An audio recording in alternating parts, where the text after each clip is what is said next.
June 19, 1944, 10:36 a.m., high above the Philippine Sea, Lieutenant Alexander Vraciu climbs into his F6F Hellcat cockpit aboard the USS Lexington. The carrier's deck is organized chaos. Planes launching, crews shouting orders, the smell of aviation fuel and hot metal everywhere. Through his headset, Vraciu hears the report that changes everything. Incoming raid. Large formation, 70-plus bogies inbound, vector 265, distance 70 miles. Minutes later, Vraciu and his squadron are airborne, climbing hard to intercept. At 25,000 feet, he spots them, a massive formation of Japanese aircraft, Judy dive bombers, Jill torpedo bombers, Zeke fighters, all heading straight for Task Force 58. The Japanese don't see the Hellcats diving out of the sun, not until it's too late. Vraciu lines up his first target, a Judy dive bomber. 6.50 caliber machine guns converge on the enemy aircraft. The Judy explodes. Vraciu doesn't celebrate. He's already lining up number 2, another Judy, another burst, another kill. The sky becomes a slaughterhouse. Hellcats tear through the Japanese formation like wolves through sheep. Japanese planes fall in flames, parachutes blossom. Many pilots don't even have time to bail out. Within minutes, the massive Japanese raid is shattered, scattered, destroyed. When Vraciu lands back on Lexington hours later, he'll hold up 6 fingers to the cameras, 6 kills in one mission. But he's just one pilot among dozens achieving similar results. Commander Paul Bowie, watching the carnage from his cockpit, will key his radio and say the words that will become legendary. Hell, this is like an old-time turkey shoot. This is June 19th, 1944. The Battle of the Philippine Sea, the day the U.S. Navy destroyed Japanese naval air power in a single afternoon. The day American pilots shot down over 350 enemy aircraft in the greatest aerial massacre in history. The day that would forever be known as the Great Marianas Turkey Shoot. The path to this disaster began 3 months earlier, in late March 1944. A transport plane carrying Admiral Mainichi Koga, Commander-in-Chief of the Imperial Japanese Fleet, flew through the night over the Pacific. In his briefcase, Operation Z, a top-secret plan for drawing the U.S. carrier fleet into one decisive battle. Koga's aircraft flew straight into a typhoon. The plane crashed. Koga died. His briefcase washed up on a beach, recovered by Filipino guerrillas who forwarded it to American intelligence. Operation Z, Japan's entire strategic plan for the coming battle, was now in American hands. Admiral Chester Nimitz, Commander-in-Chief Pacific, read the captured document with great interest. The Japanese planned to lure American carriers into a trap where land-based aircraft and carrier aircraft could attack them simultaneously. It was an ambitious plan, but now that the Americans knew about it, it would become a death sentence. By June 1944, the strategic situation in the Pacific had shifted dramatically. American forces island-hopped westward across the Central Pacific, capturing the Marshall Islands in February and March. Now they set their sights on the Marianas, Saipan, Tinian, and Guam. The Marianas were critical. Capturing them would put American B-29 bombers within range of the Japanese home islands. It would sever Japan's communication lines to the south. It would provide advanced bases for the final assault on Japan itself. The operation was codenamed Forager. 535 warships and auxiliary vessels would transport 127,571 troops to assault the islands. The invasion was scheduled for June 15th. Admiral Raymond Spruance commanded the 5th Fleet. Under him, Vice Admiral Marc Mitscher led Task Force 58, the carrier striking force. Mitscher had 15 aircraft carriers, 7 fleet carriers, and 8 light carriers, deploying 896 aircraft. Supporting them were 7 battleships, numerous cruisers, and dozens of destroyers. It was the most powerful naval force ever assembled. When Japanese intelligence detected American preparations for the Marianas operation, Admiral Soemu Toyoda, Commander-in-Chief of the Combined Fleet, activated Operation A-Go, the revised version of the plan Admiral Koga had died carrying. Vice Admiral Jisaburo Ozawa would command the first mobile fleet. From his anchorage at Tawi-Tawi in the Sulu archipelago, Ozawa had assembled 9 carriers, 5 fleet carriers, and 4 light carriers, with 430 carrier-based aircraft. Supporting them were 5 battleships, 13 cruisers, and 28 destroyers. On paper, it looked formidable. In reality, the Japanese were sailing into a massacre. The problems were numerous and catastrophic. First, American submarines had been shadowing Japanese movements. The element of surprise was gone. Second, Japanese naval codes had been broken. The Americans knew where Ozawa was and what he planned to do. But the most critical weakness was one the Japanese didn't fully understand. Their pilots were terrible.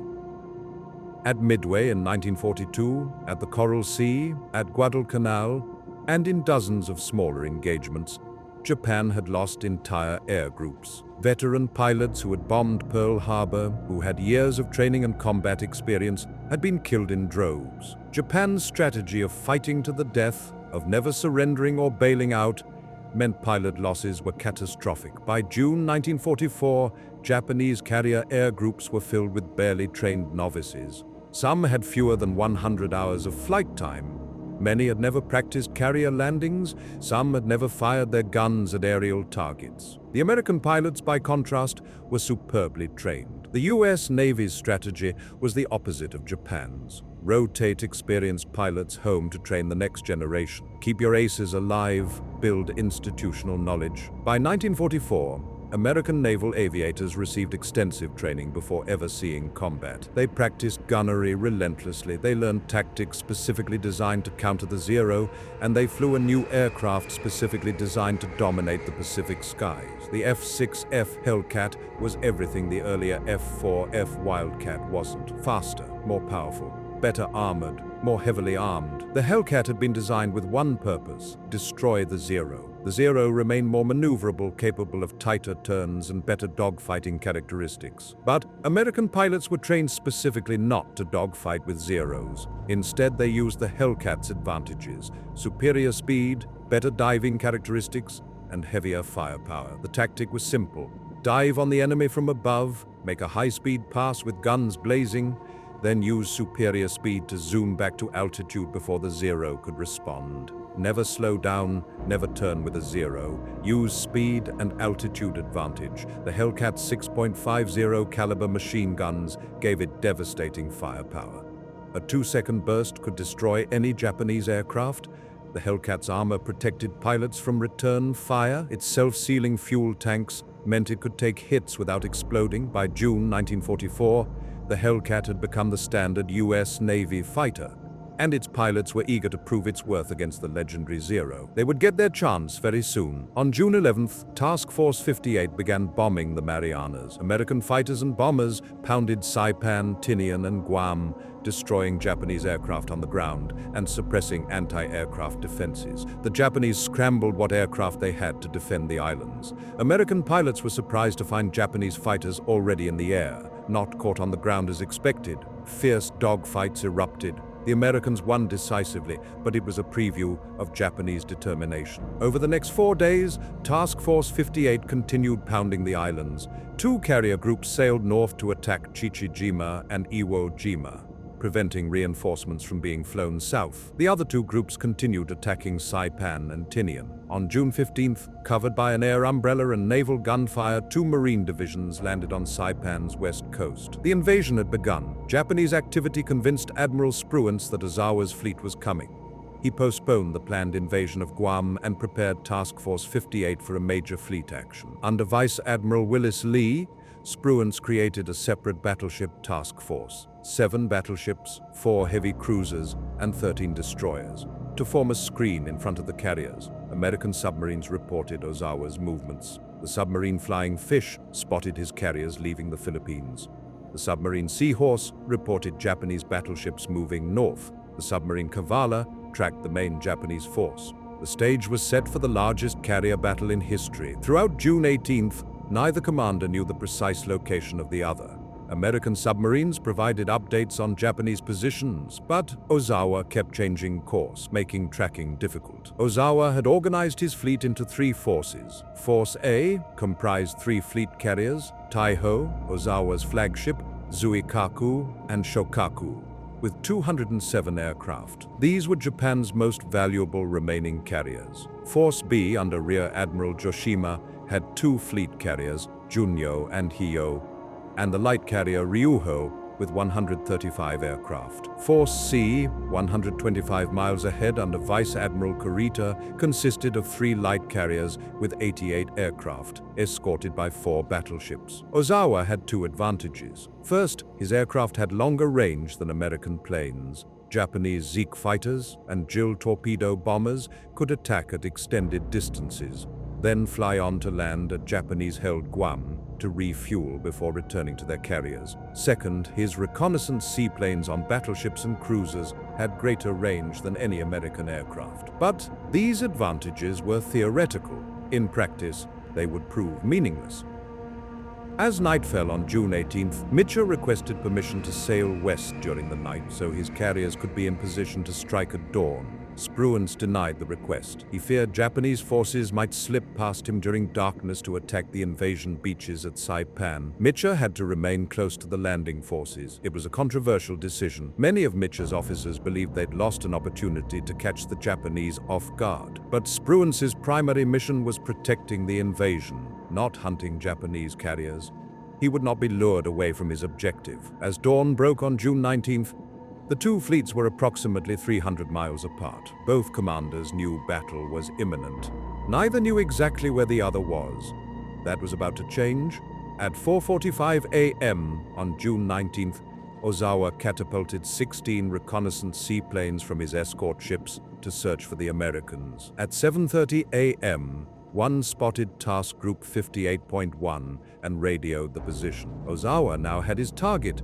He immediately prepared to launch his first strike. At 5:50 a.m., American Hellcats flying combat air patrols over the fleet shot down 2 Japanese Judy dive bombers attempting reconnaissance. At 6:30 a.m., 6 bomb-carrying Zekes were driven off. The Japanese were probing American defenses, trying to locate the carriers precisely. Then at 8:30 a.m., American radar detected something big.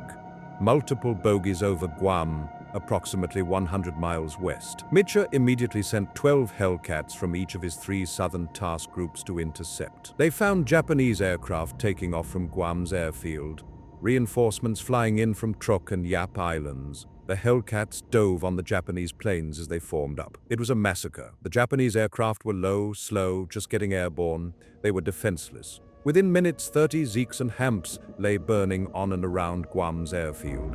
It was a perfect preview of what was about to happen. At 8:30 a.m., Ozawa launched his first major strike from Force C, 16 Zeke fighters, 45 bomb-carrying Zekes, and 8 Jill torpedo bombers. A total of 69 aircraft heading for the American carriers. At 10 a.m., they were picked up by radar at 150 miles.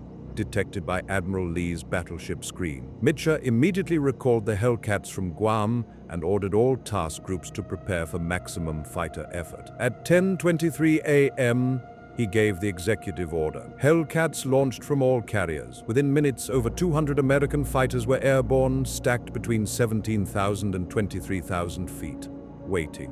The Japanese formation approached, unaware they were flying into a carefully prepared ambush. At 10:36 a.m., when the enemy was 72 miles out, the first Hellcats dove to attack. What followed was slaughter. The Hellcats hit the Japanese formation from above, diving at high speed with guns blazing. Japanese aircraft exploded. Wings tore off. Planes tumbled from the sky, trailing smoke and flames. The formation scattered in panic. Lieutenant Vraiku and his squadron tore into a group of Judy dive bombers. Within minutes, he'd shot down 6. Other pilots reported similar successes. The sky filled with burning aircraft and parachutes. Those few Japanese pilots who managed to bail out. A few Japanese aircraft managed to evade the first wave of Hellcats and continued toward their targets. They ran into a second defensive layer. More Hellcats tore into them. Then they encountered Admiral Lee's battleship screen, where concentrated anti-aircraft fire destroyed most of the survivors. At 10:49 a.m., a bomb struck the battleship South Dakota, causing minor damage and killing 50 men. It was the only hit Raid 1 achieved. At 10:57 a.m., Raid 1 was officially broken up. Of the 69 aircraft launched, 42 had been destroyed. Only 27 limped back toward their carriers, many damaged. The battle had just begun. At 8:56 a.m., Ozawa had launched Raid 2 from Force A, 53 Judy dive bombers, 27 Jill torpedo bombers, and 48 Zeke fighters. It was the largest strike of the day, 128 aircraft total. Shortly after takeoff, one pilot heroically crashed into a torpedo heading for his own ship, sacrificing himself to save the carrier. 8 other aircraft turned back with engine trouble. Flying over Force C, 2 more were shot down by trigger-happy friendly gunners. 8 others were so badly damaged they had to turn back. That left 109 aircraft continuing toward the Americans. At 11:07 a.m., they were picked up by radar at 115 miles. Hellcat scrambled urgently to intercept. At 11:39 a.m., 60 miles from the fleet, the interceptors struck. What followed made Raid 1 look merciful by comparison. The Hellcats dove into the Japanese formation with devastating effect. Within minutes, approximately 70 Japanese aircraft had been destroyed, but the survivors kept coming, determined to reach their targets even as their comrades died around them. They were met by Admiral Lee's battleship screen and 42 more Hellcats. 6 Judy dive bombers managed to attack Task Group 58.2. An overhead burst caused casualties on the carrier Wasp. Near misses damaged Bunker Hill. 4 of the dive bombers were shot down. 1 escaped to Rota, another made it to Guam. Simultaneously, a small group of Jills attacked Task Group 58.3. None survived. No damage was done. Raid 2 ended in disaster. Of 129 aircraft launched, counting the losses before reaching the Americans, 98 had been destroyed. Less than 25% returned to their carriers, and Ozawa still had no idea how badly things were going. Returning pilots, desperate to save face or genuinely confused in the chaos of combat, reported sinking multiple American carriers. Ozawa believed his strikes were succeeding. While the aerial battle raged, catastrophe struck Ozawa's fleet from below. At 9 a.m., the American submarine Albacore had detected Taihō, Ozawa's flagship.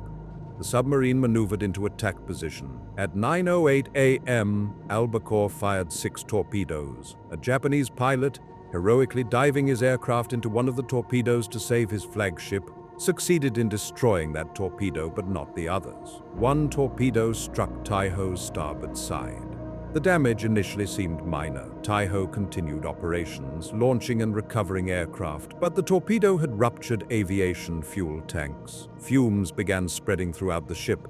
An inexperienced damage control officer made a fatal decision. He ordered the ventilation system activated to disperse the fumes. Instead, the fumes spread throughout the entire ship. Taihō became a floating bomb. At 12:20 p.m., approximately 100 miles away, the submarine Kavala torpedoed the carrier Shōkaku, one of only 2 Japanese carriers that had attacked Pearl Harbor, and survived to this point. 3 torpedoes struck home. Within hours, massive magazine explosions would tear Shōkaku apart. She sank at 3 p.m. At 3:32 p.m., the accumulated aviation fuel fumes on Taihō ignited in a massive explosion. The blast tore the flight deck apart, blew out the sides of the ship, and caused catastrophic fires. Ozawa was forced to transfer his flag, first to the destroyer Wakatsuki, then to the cruiser Haguro. At 5:15 p.m., Taihō sank. In 6 hours, Ozawa had lost 2 of his most valuable fleet carriers to submarine attacks. Combined with the aerial losses, the mobile fleet was being systematically destroyed. At 10 a.m., Ozawa had launched Raid 3 from Force B, 15 Zeke fighters, 25 Zeke fighter bombers, and 7 Jill dive bombers. Total, 47 aircraft. Due to poor navigation and false information, the formation was initially sent too far north. 27 aircraft, seeing nothing, gave up and returned to their carriers. The remaining 20 received amended instructions and turned toward the American fleet. At 12:55 p.m., they were detected 100 miles from the battleship screen. 40 Hellcats intercepted them, shooting down 7. A few aircraft managed to attack Task Group 58.4 on the flank of Admiral Lee's screen. They did no damage. Most escaped. Of the 47 aircraft launched in Raid 3, 20 survived, but most of those survivors had never even reached the American fleet. The final attack, Raid 4, launched between 11 a.m. and 11:30 a.m. from Force B carriers. It comprised 30 Zekes, 9 Judy dive bombers, 27 Val dive bombers, and 6 Jill torpedo bombers. total, 72 aircraft. This raid suffered from the worst navigation yet. Most were sent too far south. Some made for Rota, jettisoning their bombs en route. Others circled, confused about where the American fleet was. At 2:49 p.m., a group of 49 aircraft from Raid 4 finally found Guam and attempted to land there. They were picked up on Task Force 58 radar. 12 Hellcats went after them. Reaching Guam, the Hellcats found the enemy aircraft circling the airfield, waiting to land. 15 more Hellcats arrived. In the ensuing dogfight, the Americans shot down 30 of the 49 aircraft. The survivors scattered. Other elements of Raid 4 did find the American fleet and attacked, but with minimal effect. A few made attack runs. Most were shot down by anti-aircraft fire. By the end of Raid 4, only a handful of the 72 aircraft launched returned to their carriers. As the sun began to set on June 19th, the carnage was complete. Of 373 aircraft launched by Ozawa's three carrier forces, 243 failed to return. Another 50 Japanese aircraft had been destroyed over Guam and the other Marianas Islands during American attacks on Japanese airfields. In total, Japan lost approximately 350 aircraft on June 19, 1944. American losses, 29 aircraft. 27 aircrew killed or missing after rescues were counted. It was the most lopsided aerial victory in the history of warfare. Commander Paul Boy's comment, "Hell, this is like an old-time turkey shoot," perfectly captured the one-sided nature of the battle. The phrase was immediately picked up by reporters. The Battle of the Philippine Sea would forever be known as the Great Marianas Turkey Shoot. Lieutenant Alexander Vraciu, who'd shot down 6 aircraft, some sources say 7, landed on Lexington and held up his fingers for the cameras. Other pilots reported similar tallies. Some claimed 5 kills, several claimed 4. It had been, quite simply, a massacre. The reasons for the Japanese catastrophe were multiple and reinforcing. 1. Pilot quality. American pilots were superbly trained veterans. Japanese pilots were inexperienced novices. In a dogfight, experience matters more than aircraft performance. 2. Aircraft quality. The F6F Hellcat was specifically designed to counter the Zero. Its superior speed, armor, and firepower gave American pilots decisive advantages. 3. Tactics. American combat air patrol tactics worked perfectly. By intercepting Japanese formations far from the fleet, Hellcats destroyed them before they could coordinate attacks. 4. Radar. American radar detected incoming raids at long range, giving fighters time to gain altitude and position themselves advantageously. 5. Numbers. Task Force 58 had more carriers, more aircraft, and more pilots than Ozawa's mobile fleet. 6. Intelligence. Captured Japanese plans meant the Americans knew what to expect and prepared accordingly. 7. Broken codes. Japanese communications were compromised, giving Americans critical intelligence advantages. 8. Land-based aircraft failure. Japanese land-based aircraft from Guam were supposed to participate heavily. Instead, they were destroyed on the ground or shot down before they could coordinate with the carrier strikes. Every advantage belonged to the Americans. The Japanese never had a chance. Throughout June 20th, American search aircraft sought Ozawa's retreating fleet. For most of the day, they found nothing. The Japanese had effectively vanished. Then, at 3:38 p.m., an Avenger pilot spotted enemy ships approximately 275 miles northwest of Task Force 58. The report was incomplete, and not until 4:05 p.m. was the exact location received. It was late in the day. The Japanese were at extreme range. American pilots would be flying to the limits of their fuel capacity. Many would not make it back, but Mitscher made the decision immediately: launch everything. At 4:21 p.m., Task Force 58 turned into the wind. Within 10 minutes, 6 fleet carriers had launched 77 dive bombers, 54 torpedo bombers, and 85 fighter escorts. 30 minutes into their flight, pilots received an amended location. Ozawa was 60 miles farther away than originally thought. This made fuel calculations grim. Many pilots realized they probably wouldn't make it back. They kept going anyway. At 6:40 p.m., they found the Japanese fleet. The attack was devastating. American dive bombers and torpedo bombers tore into Ozawa's ships. The carrier Taihō was hit by torpedoes from Bellowwood's Avengers, then by bombs from Enterprise. It sank 2 hours later. The light carrier Chiyoda, the battleship Haruna, and the heavy cruiser Maya all suffered heavy damage. 2 tankers were hit so badly they had to be scuttled. But for American pilots, the worst part of the mission was still ahead, the flight home. As American pilots turned for home, fuel gauges showed dangerously low levels. The sun was setting. Soon they'd be flying in complete darkness over open ocean, trying to find their carriers. One by one, aircraft began running out of fuel. Radio calls filled the airwaves.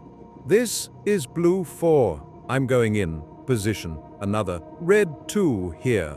Out of gas. Ditching now." Pilots who could see other planes in the water tried to mark the locations, but in the darkness it was nearly impossible. The first pilots reached the carriers at 8:45 p.m. Mitscher, recognizing the desperate situation, made a bold decision. Turn on all the lights. It was a dangerous order. Japanese submarines might be near, but Mitscher valued his pilots' lives over the risk. Carrier lights blazed. Star shells illuminated the sky. Destroyers played searchlights over the waves to pick out men and rafts. The results were still chaotic. Pilots, desperate to land anywhere, attempted to land on cruisers, destroyers, anything with lights. Multiple aircraft crashed on carrier decks in confusion. On Lexington, 5 aircraft were involved in a massive pileup. The last aircraft landed safely at 10:52 p.m.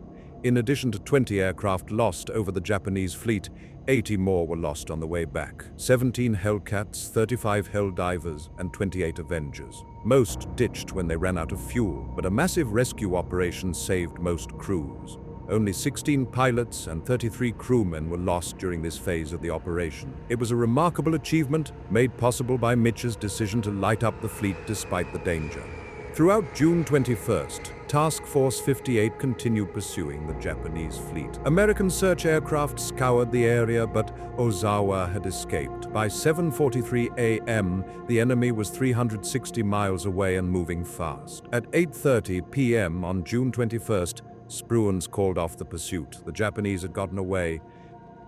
Ozawa limped back to Okinawa on June 22nd with the shattered remnants of his mobile fleet. He had entered battle with 9 carriers. He'd lost 3, Taihō and Shōkaku to submarines, Heiō to aircraft. His remaining carriers had only 35 operational aircraft. The mobile fleet had lost 90% of its air strength. Japan's naval air power, painstakingly built over decades, had been destroyed in 2 days. The Battle of the Philippine Sea was, according to naval historian Samuel Morrison, a decisive action after which the Japanese could never compete on the same level with the Americans. Japan had lost not just carriers and aircraft, but also the trained air crews to operate them. Experienced pilots killed in the Marianas Turkey Shoot could never be replaced. Japan's pilot training program, already struggling, would never produce enough skilled aviators to make up the losses. For the remainder of the war, Japanese carriers would operate with minimal aircraft complements and poorly trained crews. They would never again pose a serious threat to American naval forces. The Marianas invasion proceeded successfully. Saipan fell on July 9th, Tinian on August 1st, Guam on August 10th. From airfields on these islands, B-29 superfortresses would begin bombing the Japanese home islands, including the atomic bomb missions to Hiroshima and Nagasaki in August 1945. The Battle of the Philippine Sea opened the door to Japan's ultimate defeat. Today, the Philippine Sea is peaceful. Few traces remain of the greatest aerial battle in history, but in naval aviation history, June 19, 1944, holds a special place, the day the F6F Hellcat proved its dominance. The day American pilot training showed its superiority. The day radar and combat air patrols revolutionized carrier defense. The day 350 Japanese aircraft fell from the sky in what one pilot called an old-time turkey shoot. For the Japanese pilots who died that day, it was a tragedy. Many were barely trained teenagers sent into combat against veteran aviators in superior aircraft. They never had a chance. Their sacrifice changed nothing strategically. They died in a battle their nation had already lost. For American pilots like Alexander Vraciu, it was vindication. Years of training, tactics development, and aircraft design had created a system that worked perfectly. The Hellcat, the combat air patrol, the radar detection, all of it came together on June 19th in devastating fashion. The turkey shoot proved that in modern warfare, technology and training matter more than courage. The Japanese pilots were brave. But bravery alone cannot overcome poor training, inferior tactics, and obsolete aircraft. June 1944, the Philippine Sea, where the F6F Hellcat earned its legend, where American pilots achieved the most lopsided aerial victory in history, where Japanese naval air power died in a single afternoon, where the Turkey Shoot became forever part of military history, and where the outcome of the Pacific War became inevitable. 350 aircraft